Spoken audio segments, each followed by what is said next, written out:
क्या आपको भी सपने में मरे हुए लोग दिखाई देते हैं? किसी को अपने मरे हुए पिताश्री सपने में दर्शन देते हैं तो किसी को अपनी मृत माता के दर्शन होते हैं। शायद आपने भी सपने में मृत परिजनों को अवश्य देखा होगा, लेकिन सुबह उठने के बाद आप उस सपने को दुर्लक्ष्य कर देते हैं। क्या अपने मन में कभी ऐसा विचार आया कि आपको ऐसा सपना क्यों दिखाई दिया? इस सपने का अर्थ क्या हो सकता है? लेकिन क्या आप जानते हैं, सपने में मरे हुए परिजन दिखाई देने पर हमें महत्वपूर्ण संकेत भी मिलते हैं। सपने में मृत परिजन दिखाई देना कोई आम बात नहीं है। इसके पीछे गहरा रहस्य छिपा हुआ है, जिनका वर्णन हमारे पुराणों में किया गया है। तो चलिए आपको सुनाते हैं वह प्राचीन महान कथा। इस कथा को सुनने मात्र से ही पितरों की कृपा प्राप्त होती है। आइए सुनते हैं वह कथा। एक बार देवर्षि नारद यमराज से मिलने के लिए यमलोक जाते हैं। यमराज देवर्षि नारद का बड़े प्रेम से आदर एवं सत्कार करते हैं और उन्हें प्रणाम करते हुए पूछने लगते हैं, देवर्षि, यमपुरी में आपका स्वागत है। आपके दर्शन से आज मैं धन्य हुआ और आपके चरण पड़ने से यमपुरी की शोभा बढ़ गई है। इस प्रकार से यमराज के द्वारा स्वागत किए जाने पर देवर्षि नारद प्रसन्न होते हैं और यमराज को भी प्रणाम करते हैं और कहते हैं, हे मृत्यु के देवता यमराज, आपको भी मेरा प्रणाम है। आपके आदर सत्कार से हम अत्यंत प्रसन्न हुए। फिर यमराज नारद जी से कहते हैं, हे देवर्षि, आज आपका यमलोक में आने का क्या प्रयोजन है? अवश्य ही कोई महत्वपूर्ण कार्य अथवा कोई महत्वपूर्ण समाचार लेकर आप आए होंगे, या फिर हमसे कोई भूल तो नहीं हुई है? कृपया बताइए, मैं आपकी क्या सेवा कर सकता हूं? तब देवर्षि नारद कहते हैं, हे धर्मराज, आप तो मृत्यु के तथा न्याय के देवता हैं। आप तीनों लोकों के सभी जीवित और मृत प्राणियों का लेखा जोखा रखते हैं। आपको समस्त चराचर के भूत और भविष्य का भी ज्ञान है। इसीलिए मैं आपके पास कुछ शंका लेकर आया हूं, जिसे दूर करने की कृपा करें। फिर यमराज कहते हैं, हे देवर्षि, आप सत्य कहते हो। हम तीनों लोकों में निवास करने वाले सभी जीवित और मृत प्राणियों का लेखा जोखा अवश्य रखते हैं, किंतु आपके मन की बात जानना हमारे बस का नहीं है। आप तो तीनों लोकों की खबर रखते हैं। आप भगवान विष्णु के सबसे प्रिय भक्त हैं। आप समस्त शास्त्रों का भी ज्ञान रखते हैं। किंतु अगर आप मुझसे कुछ जानना चाहते हैं तो मैं अवश्य ही आपकी सहायता करूंगा। हे देवर्षि, आपकी जो भी शंका और प्रश्न है आप निसंकोच पूछ सकते हैं। मैं अपने सामर्थ्य के अनुसार उनका जवाब देने का प्रयास अवश्य ही करूंगा। देवर्षि नारद कहते हैं, हे यमराज, मैं पृथ्वी लोक का भ्रमण करके आया हूं। मैंने पिशाच, प्रेत, कुष्मांड, बेताल, चुड़ैल, पिशाचिनी आदि प्रकार की कई विचित्र चीजें देखी हैं जो जंगल में निवास करती हैं। इसके साथ ही मैंने देखा है, ये सभी दुष्ट शक्तियां मनुष्यों को परेशान करती हैं, उन्हें दुख देती है। इसका क्या कारण है? ये सभी बुरी शक्तियां मनुष्य को क्यों परेशान करती हैं? तथा मेरे मन में एक प्रश्न है कि मनुष्य कई बार सपने में अपने पूर्वजों को देखता है, तो इसका क्या अर्थ होता है? सपने में मरे हुए लोग दिखाई देने का क्या मतलब है? इससे मनुष्य को कौन से संकेत मिलते हैं? मैं समस्त मनुष्य जाति के कल्याण के लिए इन प्रश्नों के उत्तर जानने के लिए ही आपके पास आया हूं। नारद जी के प्रश्न सुनकर यमराज कहते हैं, हे देवर्षि, आपने समस्त मानव जाति के कल्याण के लिए उचित ही प्रश्न किया है। मैं आपको इन सभी प्रश्नों के उत्तर अवश्य देता हूं, किंतु उससे पहले मैं आपको एक अत्यंत पवित्र कथा सुनाता हूं। इस कथा में आपको सभी प्रश्नों के उत्तर मिल जाएंगे। आप इस कथा को ध्यान से अवश्य सुने। जो भी मनुष्य इस कथा का श्रवण करता है, मैं उसके 32 अपराध माफ करता हूं। तब नारद जी कहते हैं, हे धर्मराज, आप मुझे वह महान कथा सुनाइए, मैं इसे ध्यान से सुनूंगा। तो फिर यमराज देवर्षि नारद को ये महान कथा सुनाते हैं। तो चलिए आपको वह कथा सुनाते हैं। आप सभी इस कथा को ध्यान से सुनिए। एक समय की बात है, मध्य देश में एक अत्यंत शोभायमान नगरी थी, जहां पर एक सेठ अपने 4 भाइयों के साथ निवास करता था। उस सेठ का नाम धर्मन था। उसके 4 भाई सुमन, नंदन, विरोचन और विद्वान थे। सेठ और उसके सभी भाइयों का विवाह हो चुका था और सभी बड़े प्रेम के साथ एक दूसरे के साथ रहते थे। सेठ के पास किसी चीज की कोई कमी नहीं थी। वह और उसके भाई बहुत मेहनती थे और मिलजुल कर व्यापार और खेती करते थे। पूरे नगर में सेठ के जितना कोई धनवान नहीं था। ये सारी संपत्ति सेठ को उसके पूर्वजों से ही प्राप्त हुई थी। सेठ के पूर्वज महादानी और दयावान थे। वे सभी दान धर्म तथा अनेक प्रकार के यज्ञ हवन आदि धार्मिक कार्य किया करते थे।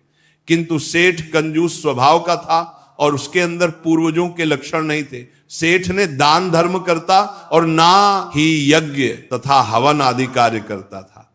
सेठ ने धन तो बहुत इकट्ठा किया था, किंतु उसने कभी अपने धन का सदुपयोग नहीं किया। उसने कभी किसी को फूटी कौड़ी भी दान में नहीं दी और ना ही उसने कभी दूसरों को भोजन कराया। सेठ के पूर्वज तो मंदिरों में भंडारा दिया करते थे, गरीबों को वस्त्र तथा अन्न का दान किया करते थे, लेकिन सेठ ने अपने पूर्वजों का कभी अनुसरण नहीं किया।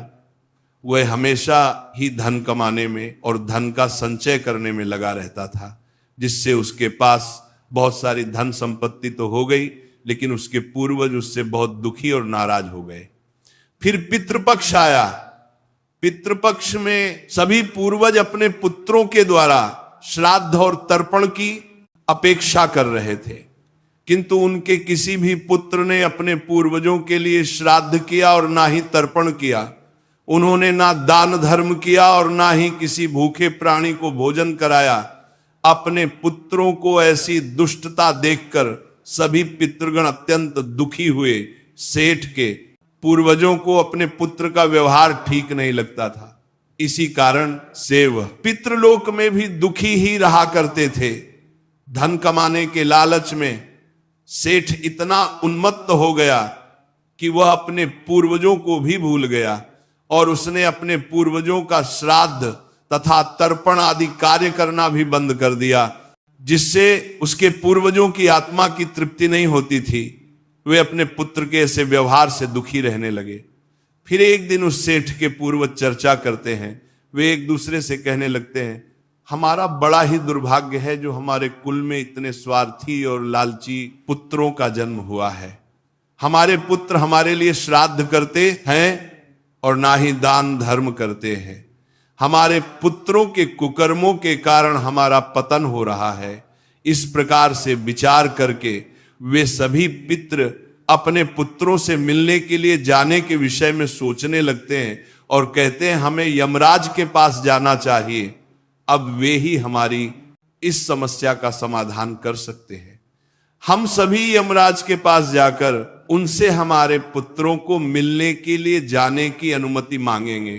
फिर सभी पितृगण आकाश मार्ग से उठते हुए पितृलोक से यमलोक में यमराज के पास जाते हैं।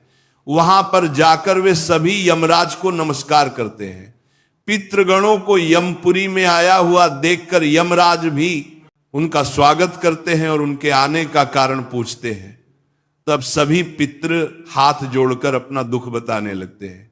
वे सभी पितृ यमराज से कहते हैं, हे धर्मराज, हमारे पुत्रों की मति भ्रष्ट हो गई है। हमारे पुत्र न दान करते हैं और न श्राद्ध और तर्पण करते हैं। उनके अशुभ आचरण से हमारा पतन हो रहा है। वे कभी दान धर्म नहीं करते हैं, जिस कारण से हमारी संतुष्टि नहीं हो रही है। कृपया आप हमें हमारे पुत्रों से मिलने के लिए एक बार जान दे। हम हमारे पुत्रों को समझाकर लौट आएंगे, उन्हें शास्त्रों का ज्ञान देकर फिर से यमलोक लौट आएंगे। तब यमराज ने उन्हें आज्ञा देते हुए कहा, हे महात्माओं, तुम अपने पुत्र को मिलने के लिए तो नहीं जा सकते, किंतु तुम अपने पुत्र को स्वप्न के माध्यम से संकेत अवश्य दे सकते हो। इसीलिए आप सभी अपने पुत्रों को उनके सपने में जाकर संकेत देकर उन्हें अपना दुख समझा सकते हैं। फिर वे सभी पितृ इस बात पर सहमत हो जाते हैं और एक एक करके अपने सभी पुत्रों के सपनों में जाकर उन्हें दर्शन देते हैं।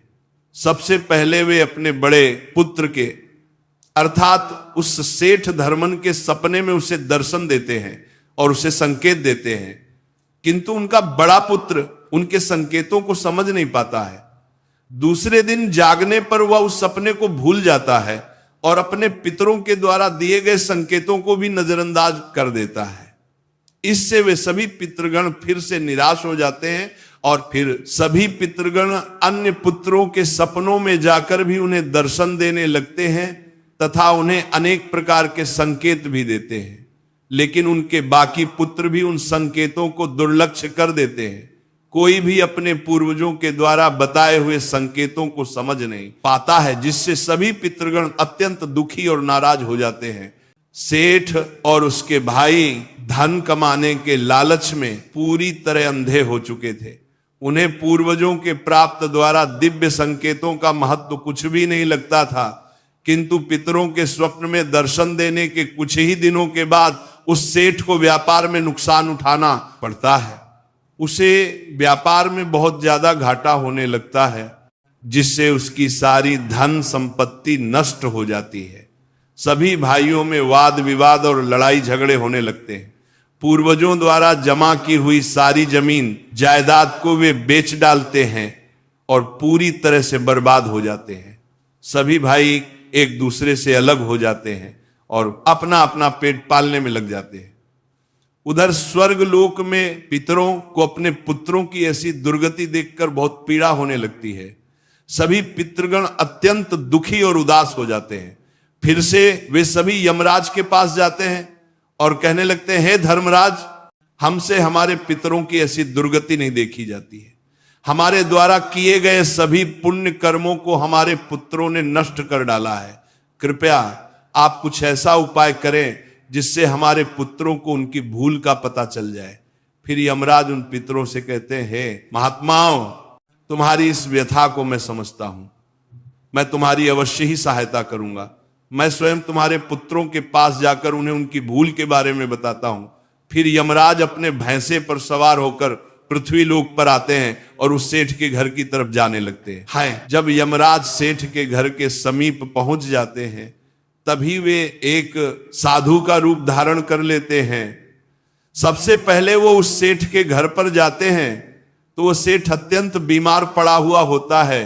द्वार पर जाकर यमराज खाने लगते हैं, भिक्षाम देही भिक्षाम देही, क्या घर में कोई है ही मैं तुम्हारे द्वार पर?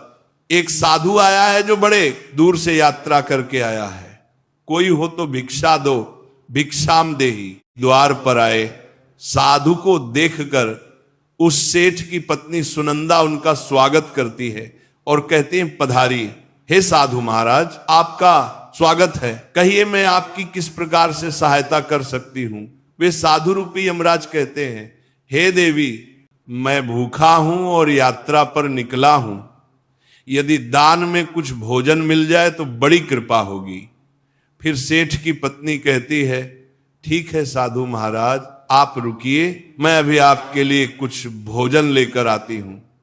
सेठ की पत्नी के चेहरे पर दुख के हाव भाव देखकर वह साधु रूपी यमराज कहने लगते हैं, हे पुत्री, तुम्हारे मुखमंडल पर दुख दिखाई पड़ रहा है। अगर कोई गोपनीय बात ना हो तो मुझे बताओ तुम्हारे दुख का क्या कारण है? वह स्त्री कहती है, हे साधु महाराज, आप सत्य कह रहे हैं। पहले हम बहुत धनवान और समृद्ध थे। मेरे पति और उनके भाई सभी साथ साथ रहते थे, किंतु अचानक ही सभी भाइयों में झगड़ा हो गया। अचानक से हमारा सारा व्यापार दब गया और हम सभी दरिद्र हो गए हैं। ये किस दोष के कारण हुआ है? कृपया आप हमें बताइए। तब साधु कहता है, हे पुत्री, तुम्हारे घर में पितृ दोष है, इस कारण से तुम्हारे पति की यह दशा हुई है। तुम्हारे पति के कर्मों के कारण उसके पूर्वज रुष्ट हुए हैं। साधु की बात सुनकर वह सेठ वहां पर आता है और साधु से पूछने लगता है, हे साधु महाराज, कृपया मुझे बताइए, मैंने ऐसा कौन सा पाप किया है जो मेरा सब कुछ बर्बाद हो गया? मेरे भाई भी मुझे छोड़कर चले गए और मैं बीमार पड़ गया। तब वो साधु कहते हैं, हे पुत्र, तुमने अपने पूर्वजों को नाराज किया है। तुम्हारे पूर्वजों ने जो संपत्ति और पुण्य अर्जित किया था उसे तुमने और तुम्हारे भाइयों ने नष्ट कर दिया। इसी कारण से तुम्हारी यह दुर्गति हुई है। तुम लोगों ने अपने पितरों का श्राद्ध नहीं किया, उनका तर्पण नहीं किया। इसी कारण से तुम्हारे सभी पूर्वज तुमसे रुष्ट हो गए हैं। तुम्हारे पूर्वजों ने सपने में आकर तुम्हें कई महत्वपूर्ण संकेत दिए थे, किंतु तुमने उन संकेतों को दुर्लक्ष्य कर दिया और अपने पूर्वजों को अपमानित किया है। यही कारण है कि तुम्हारा सारा वैभव नष्ट हो चुका है। इस प्रकार से उस साधु के द्वारा बताने पर उस सेठ को सब कुछ पता चल जाता है। उसे याद आता है कि उसके सपने में उसके पूर्वजों ने उसे दर्शन दिए थे। वह सेठ उस साधु से कहता है, हे साधु महात्मा, आप सत्य कह रहे हैं। हमारे पूर्वजों ने हमें सपने में दर्शन अवश्य दिए थे, किंतु हम उनके द्वारा दिए गए संकेतों को समझ नहीं पाए। कृपया आप मुझे सपने में पूर्वजों को देखने पर क्या संकेत मिलते हैं, इस बारे में बताइए। फिर वह साधु कहते हैं, हे पुत्र, अब तुम ध्यान से सुनो। मैं तुम्हें सपने में पूर्वज दिखाई देने पर मिलने वाले संकेतों के बारे में बताता हूं। साधु रूपी यमराज कहते हैं, पुत्र, यदि पितरों का उद्धार नहीं होता है तो वे प्रेत योनि में ही मृत्यु लोक पर भटक रहे होते हैं। वे भूख प्यास से व्याकुल होकर अपने परिवारजनों के घर में प्रवेश करते हैं। सुनो वत्स, अब मैं तुम्हें उन सभी संकेतों के बारे में बताता हूं जो तुम्हें ध्यान में रखना चाहिए। यमराज ने साधु के वेश में सेठ को बताया, यदि तुम अपने सपने में अपने पूर्वजों को भूख और प्यास से व्याकुल देखते हो तो यह संकेत अत्यंत महत्वपूर्ण है। इसका तात्पर्य यह है कि तुम्हारे पितृ अभी भी प्रेत योनि में भटक रहे हैं। इसका कारण यह है कि उनके लिए उचित रूप से श्राद्ध कर्म और तर्पण नहीं किया गया है। वे अब भी अपने परिवार से आहार और जल की प्रतीक्षा कर रहे हैं। यह स्थिति तब उत्पन्न होती है जब पूर्वजों का तर्पण समय पर नहीं किया जाता या जब श्राद्ध की प्रक्रिया को पूरी श्रद्धा से नहीं निभाया जाता। तुम्हारे पूर्वज स्वप्न के माध्यम से अपनी पीड़ा व्यक्त कर रहे हैं ताकि तुम उनकी स्थिति को समझो और उनके लिए आवश्यक धार्मिक अनुष्ठान कर सको। इस समस्या का समाधान यही है कि अपने पितरों के लिए विधि पूर्वक श्राद्ध कर्म और तर्पण किया जाए। सेठ को और स्पष्ट करते हुए यमराज बोले, अगर तुम्हें अपने सपने में मृत पूर्वज जंजीरों में बंधे हुए दिखाई देते हैं तो यह अत्यंत चिंता का विषय है। यह संकेत इस बात का प्रतीक है कि तुम्हारे पितृ किसी बंधन में हैं और उन्हें मुक्ति नहीं मिल पाई है। यह स्थिति तब उत्पन्न होती है जब उनके श्राद्ध या तर्पण समय पर नहीं किए जाते या उनके लिए आवश्यक धार्मिक कृत्य अधूरे रहते हैं। यह दर्शाता है कि पितरों की मुक्ति में बाधाएं उत्पन्न हो रही हैं। इस समस्या का समाधान भी यही है कि तुम दान, श्राद्ध और तर्पण का आयोजन करो ताकि पितरों की आत्मा को शांति मिल सके और वे अपने बंधनों से मुक्त हो सके। यमराज ने गंभीरता से कहा, अगर तुम्हारे पूर्वज सपने में मैले और फटे पुराने वस्त्र पहने हुए दिखाई दें तो यह अत्यंत अशुभ संकेत है। ये इस बात का प्रतीक है कि तुम्हारे पितृ अत्यधिक दुखी और पीड़ित हैं। वे प्रेत योनि में भटक रहे हैं और उनकी आत्मा को शांति प्राप्त नहीं हो पा रही है। ये तब होता है जब उनके लिए श्राद्ध कर्म, तर्पण और पिंडदान नहीं किया जाता। इसलिए जब भी इस प्रकार का सपना आए, अपने पूर्वजों की आत्मा की शांति के लिए तुरंत पिंडदान और तर्पण करना अनिवार्य होता है। सेठ से बात करते हुए यमराज ने समझाया, अगर तुम्हारे पूर्वज सपने में तुमसे कुछ मांगते हुए दिखाई दें तो यह इस बात का संकेत है कि उनकी कोई अधूरी इच्छा बाकी रह गई है। उनके जीवन काल की कोई अभिलाषा अधूरी रह गई थी जो उन्हें मुक्ति प्राप्त करने में बाधा डाल रही है। ऐसे सपनों में यह देखना महत्वपूर्ण है कि वे किस प्रकार की वस्तु की मांग कर रहे हैं। तुम्हें उसे वस्तु या उसकी समरूप चीज का दान करना चाहिए ताकि उनके अधूरे कार्य पूर्ण हो सके और उनकी आत्मा को शांति प्राप्त हो सके। जब उनकी इच्छाएं पूरी हो जाती हैं तो वे प्रेत योनि से मुक्ति पा लेते हैं। यमराज ने सेठ की ओर देखते हुए कहा, यदि सपने में तुम्हारे पूर्वज तुम्हारे सर पर हाथ फेरते हुए दिखाई दें तो यह अत्यंत शुभ संकेत होता है। इसका अर्थ यह है कि तुम्हारे पूर्वज तुमसे अत्यधिक प्रसन्न हैं और तुम्हें अपना आशीर्वाद दे रहे हैं। ऐसे सपने इस बात का प्रतीक होते हैं कि तुम्हारे जीवन में कुछ अच्छा होने वाला है और तुम्हारे पूर्वज सदैव तुम्हारे साथ रहकर तुम्हारी रक्षा कर रहे हैं। ये संकेत तुम्हारे पितरों की प्रसन्नता का प्रतीक है जो उनके आशीर्वाद के रूप में प्रकट हो रहा है। यमराज ने समझाया, अगर तुम्हारे पूर्वज सपने में तुम्हारी ओर हाथ बढ़ाते हुए दिखाई दे तो यह अत्यंत शुभ संकेत है। इसका अर्थ यह है कि तुम्हारे पितृ प्रयासों से संतुष्ट हैं और तुम्हें जीवन में सफलता मिलेगी। ऐसे सपने देखना यह दर्शाता है कि तुम्हारे पितृ तुम्हारे साथ हैं और वे तुम्हारी उन्नति और सफलता के लिए आशीर्वाद दे रहे हैं। इस प्रकार के सपने आने पर तुम्हें यह सुनिश्चित करना चाहिए कि तुम सही मार्ग पर चल रहे हो। यमराज ने चिंतित स्वर में कहा, यदि सपने में तुम्हारे पूर्वज अचानक अदृश्य हो जाते हैं तो यह एक अशुभ संकेत होता है। इसका अर्थ है कि तुम्हारे जीवन में कोई संकट आने वाला है और तुम्हें सावधान हो जाना चाहिए। यह सपना इस बात का सूचक है कि निकट भविष्य में कोई बड़ी कठिनाई तुम्हारे सामने आ सकती है। ऐसे सपनों से यह सीख मिलती है कि हमें मानसिक और आध्यात्मिक रूप से किसी भी आने वाले कष्ट के लिए तैयार रहना चाहिए। सेठ को और अधिक गंभीर होते हुए यमराज बोले, अगर सपना में तुम्हारे पूर्वज क्रोधित अवस्था में दिखाई दें तो ये इस बात का संकेत है कि वे तुमसे नाराज हैं। इसका अर्थ यह है कि तुम कोई ऐसा कार्य कर रहे हो जो उन्हें पसंद नहीं है और वे चाहते हैं कि तुम उस कार्य को बंद कर दो। ये एक चेतावनी है कि तुम्हारे कर्मों में कोई कमी है और तुम्हें अपने मार्ग पर विचार करना चाहिए। इस प्रकार का सपना आने पर तुम्हें अपने कार्यों की समीक्षा करनी चाहिए और सही मार्ग पर चलने का प्रयास करना चाहिए। यमराज ने दुख भरे स्वर में कहा, अगर तुम अपने सपने में अपने पूर्वजों को रोते हुए देखो तो ये अत्यंत अशुभ संकेत है। ये इस बात का प्रतीक है कि तुम्हारे जीवन में कोई बड़ा संकट आने वाला है और तुम्हारे पूर्वज उस संकट से बहुत दुखी हैं। ये सपना इस बात की चेतावनी देते हैं कि तुम्हें सतर्क हो जाना चाहिए और ईश्वर की भक्ति में मन लगाना चाहिए ताकि संकट से तुम्हारी रक्षा हो सके। यमराज मुस्कुराते हुए बोले, यदि सपने में तुम्हारे पूर्वज स्वस्थ, प्रसन्न और तेजस्वी दिखाई दें तो यह अत्यंत शुभ संकेत है। इसका अर्थ है कि तुम्हारे पितरों को मुक्ति मिल चुकी है और वह तुमसे प्रसन्न हैं। ऐसे सपने इस बात का संकेत होते हैं कि तुम्हारे पितृ तुम्हें आशीर्वाद दे रहे हैं और तुम्हारे जीवन में सुख, शांति और समृद्धि आने वाली है। यह संकेत यह दर्शाता है कि तुम सही मार्ग पर हो और तुम्हारे पूर्वज तुम्हारी प्रगति से संतुष्ट हैं। यमराज ने चेतावनी भरे स्वर में कहा, अगर पितृपक्ष के दौरान तुम्हें सपने में घोड़ा, हाथी, बैल या कोई विपरीत मनुष्य दिखाई दे तो ये इस बात का संकेत है कि तुम्हारे पितरों की मुक्ति नहीं हुई है और वे अभी प्रेत योनि में भटक रहे हैं।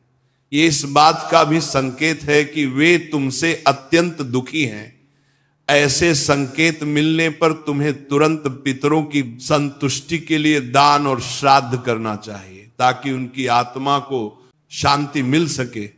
अंत में यमराज बोले, यदि तुम्हें सपने में कोई जानवर जैसे कुत्ता, बैल, गाय या अन्य पशु मनुष्य की तरह बात करते हुए दिखाई दे तो यह अत्यंत विचलित करने वाला संकेत है। इसका अर्थ यह है कि तुम्हारे पितरों की आत्मा को शांति नहीं मिल रही है। यह इस बात का संकेत है कि तुमने उनके लिए आवश्यक धार्मिक कृत्य अधूरे छोड़े हैं। इस स्थिति में तुम्हें तर्पण, पिंडदान या अन्य धार्मिक अनुष्ठान करके अपने पितरों की आत्मा की शांति के लिए प्रार्थना करनी चाहिए। तब वह साधु कहता है, हे पुत्र, यदि तुम्हें भी इस प्रकार के सपने दिखाई पड़े हैं तो तुम्हें अपने पूर्वजों को प्रसन्न करने के लिए दान, धर्म, तर्पण, श्राद्ध आदि कर्म करने चाहिए जिससे तुम्हारे सभी कष्ट दूर होंगे। उस साधु की बात सुनकर उस सेठ को अपनी गलती का एहसास हो जाता है और वह तुरंत ही अपने भाइयों के पास जाता है और उन्हें साधु के द्वारा बताई हुई बात बता देता है। फिर सभी भाइयों को समझ बनने में आ जाता है कि उनके पूर्वज उन्हें सपने में आकर संकेत दे रहे थे। फिर वे सभी भाई मिलकर नदी के तट पर जाते हैं और अपने पूर्वजों के लिए श्राद्ध, तर्पण, दान धर्म आदि कार्य करते हैं और अपने पितरों को संतुष्ट करते हैं। फिर एक दिन उनके पूर्वज उनके सपने में आकर उन्हें दर्शन देते हैं और उन्हें नाना प्रकार के संकेत देते हैं। वे सभी संकेत शुभ होते हैं, अपने पितरों के द्वारा शुभ संकेत प्राप्त होने पर उन सभी भाइयों का जीवन खुशियों से भर जाता है। उनके सभी रोग और दोष समाप्त होते हैं। वे फिर एकजुट होकर रहने लगते हैं और खूब तरक्की करते हैं। यमराज नारद जी से कहते हैं, हे देवर्षि, जब मनुष्य के पूर्वज संतुष्ट हो जाते हैं तब मनुष्यों को अनेक प्रकार के संकेत प्राप्त होते हैं। अब मैं तुम्हें उन शुभ संकेतों के विषय में बताता हूं। यदि सपने में मृत परिजन सिर पर हाथ फिराते हुए दिखाई देते हैं, इस सपने का अर्थ यह है कि वे बहुत अधिक प्रसन्न हैं। पूर्वज ये संकेत दे रहे हैं कि उस मनुष्य के जीवन में कुछ बहुत ही अच्छा होने वाला है। यदि पूर्वज मनुष्य की ओर हाथ बढ़ाते हुए दिखाई देते हैं तो पूर्वज यह संकेत दे रहे हैं कि मनुष्य जो भी काम कर रहे हैं उससे वे संतुष्ट हैं और उसे उस कार्य में अवश्य ही सफलता प्राप्त होगी। यदि सपने में पूर्वज स्वस्थ दिखाई देते हैं, उनके मुखमंडल पर तेज दिखाई देता है और उनके वस्त्र चमकीले और सफेद रंग के होते हैं, तो उन पितरों को मुक्ति मिल चुकी है, ऐसा समझना चाहिए। अगर सपने में पूर्वज दूर आकाश में बादलों पर बैठे हुए दिखाई देते हैं तो यह शुभ संकेत है। मनुष्य के पूर्वज अत्यंत प्रसन्न है और उसे आशीर्वाद दे रहे हैं। इस प्रकार से उन सभी भाइयों को पूर्वजों के द्वारा शुभ संकेत प्राप्त होते हैं और उनका खोया हुआ सारा धन और संपत्ति उन्हें वापस मिल जाते हैं और सभी भाई मिलजुल कर एक साथ रहने लगते हैं और सुख पूर्वक 100 वर्षों तक जीवन व्यतीत करके दिव्य विमान में बैठकर पितृलोक चले जाते हैं। तो इस प्रकार से यमराज ने देवर्षि नारद को पितरों के द्वारा मिलने वाले संकेत बताए हैं